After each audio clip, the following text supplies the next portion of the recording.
j'ai un nouveau jouet. Et je peux te dire que je suis une femme comblée. J'ai testé la nouvelle pompe de mise sous vide de chez Vorwerk. J'ai comparé et je vais te dire ce que j'en ai pensé. Alors qu'est-ce que c'est? Eh bien c'est une toute petite pompe qui va te permettre de mettre sous vide tes aliments, qu'ils soient dans des boîtes, dans des sachets ou même dans des bouteilles. Alors gros avantage, c'est qu'elle est toute petite. Ça ne prend pas de place dans tes placards. C'est rechargeable. Tu as le petit câble USB fourni avec. Et hyper simple à utiliser parce que tu as juste à la mettre sur ta boîte, appuyer sur le bouton et le vide se fait tout seul. Tu vas donc pouvoir mettre sous vide tout ce que tu veux. Pourquoi? Pour pouvoir les conserver 3 fois plus longtemps. Donc soit dans des boîtes en verre de la même gamme, hyper qualitative. C'est donc un verre super épais. Et alors petit truc trop pratique, c'est que sur le dessus, tu as des petits curseurs pour inscrire la date à laquelle tu les as mis sous vide. Il existe aussi des sachets qui sont lavables, réutilisables et qui se mettent sous vide avec le même système pour conserver tes produits au frigo, au congélateur ou pour faire de la cuisson sous vide avec ton Thermomix. Et enfin, tu peux mettre sous vide n'importe quelle bouteille grâce au petit bouchon adapté.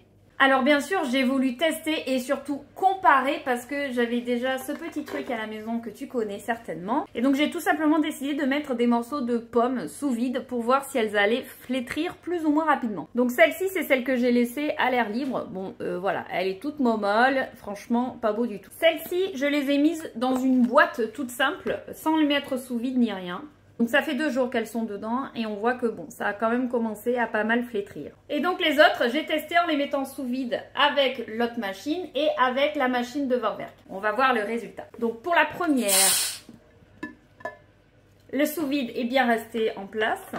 Et mes pommes se sont alors légèrement colorées, mais ma foi, elles ne sont pas flétries.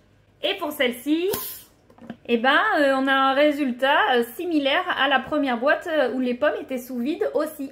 Donc bilan global, eh ben, je suis quand même super contente, je suis satisfaite du résultat et surtout concrètement, la pompe je la trouve carrément plus pratique, pas besoin de la brancher et elle ne tient pas du tout de place dans mes placards. Pour terminer, je vous ai comparé les caractéristiques techniques parce que je sais que vous êtes beaucoup aimé la précision. Et donc, qu'est-ce qu'on regarde quand on veut savoir si la mise sous vide est efficace? On regarde la valeur de dépression. Donc, pour la petite pompe de Vorwerk, nous sommes à moins 40 kPa, ce qui est quand même ce qu'on demande au minimum pour pouvoir mettre sous vide correctement. Et pour la seconde, nous sommes à moins 71 kPa, ce qui, je me dois de le reconnaître, est quand même plus important. Voilà, dites-moi ce que vous pensez de ce retour. Si vous avez des questions, n'hésitez pas à le mettre en commentaire. T'es pas encore abonné pour découvrir tous les plaisirs de la cuisine? Clique